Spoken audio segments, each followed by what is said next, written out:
With the outbreak of war on June 18, 1812, General Isaac Brock redoubled his efforts to prepare Upper Canada for attack.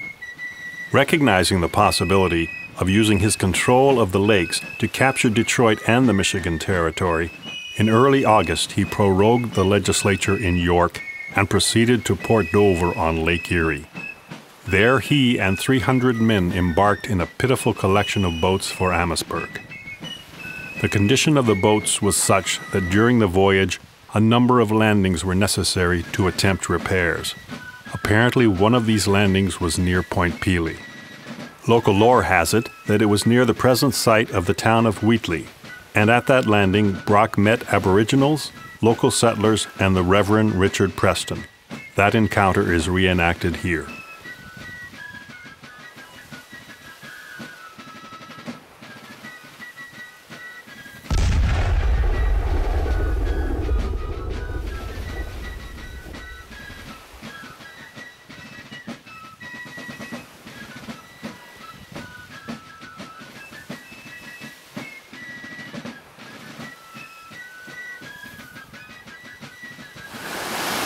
Brother, save your ammunition for the Yankees.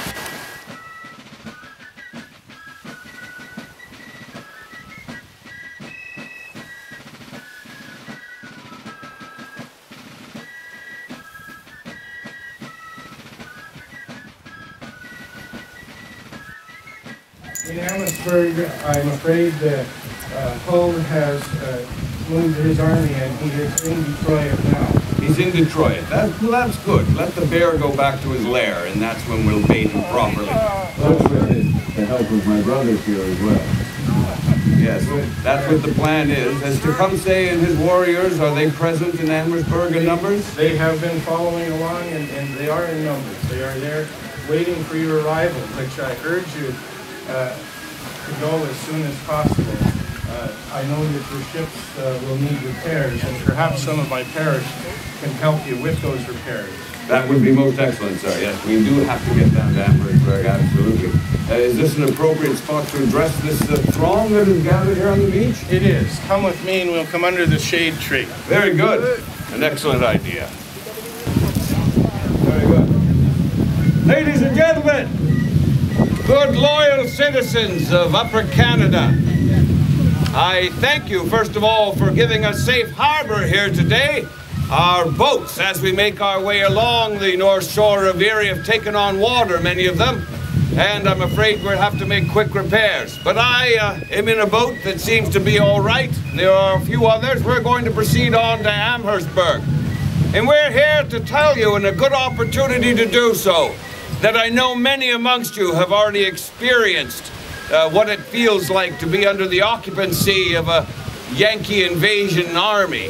Well, I assure you that is not going to happen again. And we are here to respond to that incursion into His Majesty's property. And we are here to make sure that that does not happen again here in the western part of this fine province. Now, we have brought with us many good veterans from the 41st Regiment. These are men who have fought in Europe against that heinous villain Napoleon. These are men with experience. These are men that know what warfare is all about. I don't care how many musket-toting farmers and clerks they throw at us from the south, we can take them on because we have these veterans with us.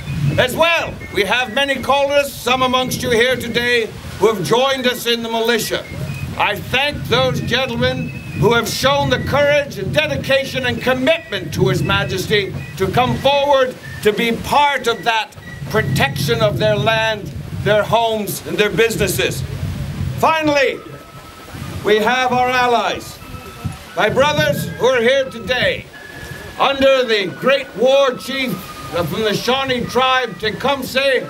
They have gathered now at this time in Amherstburg, and that is where I am proceeding to meet with them. They, of course, are fighting for the rights to their homeland. They are fighting to stop the Long Knives from taking that land, taking their property, taking anything they possibly can. And we are here to protect our homeland, that land that was given to us under the sovereignty of King George III. Together, my brothers, myself, all of us, our aims are parallel. They run side by side like two streams. And because they run side by side, we are there to support one another so that both our interests are protected. And finally, and it is so appropriate, of course, that we be on this lovely place with, of course, the good Reverend here. There is a power far greater than ourselves that looks over our expedition, as it was. Someone who is there, of course, to ensure that we will face what happens without discomfort, without pain, without privation. That, of course, is the greater power that looks over all of us. And when the cause is righteous, that power is always, of course, with you. And we may take, of course, thanks in that particular situation. May I just say, though, we are committed to seeing the Yankee invader driven from our shores. We are committed to going across to their shores, and I assure you that very shortly Detroit will be in our hands, and the western gate of this province will be shut to any invader. And let us remember the words of Admiral Nelson in his most glorious moment. England expects every man to do his duty. God bless King George, and God bless Upper Canada.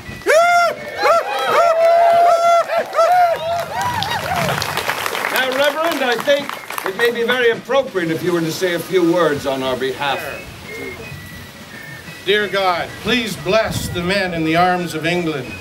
Please give them the strength and the wisdom to overcome all difficulties and to keep us safe within the land that we have. Bless the general, bless his troops, bless all of the natives. May they all return safely home to their loved ones and enjoy this beautiful land in peace and security. Amen. Thank you very much, Reverend. Now, as I understand it, that these good, fine, loyal folk, there is a particularly toothsome fish available in great abundance off the shores, is there not? There is, sir. It's perch, and we have prepared a meal for you and all of your members and all of the people in town. Very good, sir. Well, then I suppose they're all invited to make their way there. I must return to my ship, of course, and land a little farther down, but I will look forward to being there. Thank you very much, Reverend. Godspeed, and may I suggest that you try to make it around the point before darkness, because these waters are treacherous, and we would hate to see anything stop you from getting to Amherstburg. Thank you very much, Reverend. We will make it with great haste.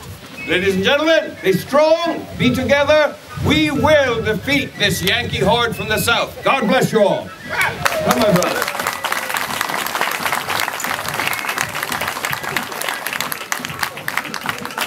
Three cheers for General Brock. Hip, hip, hooray!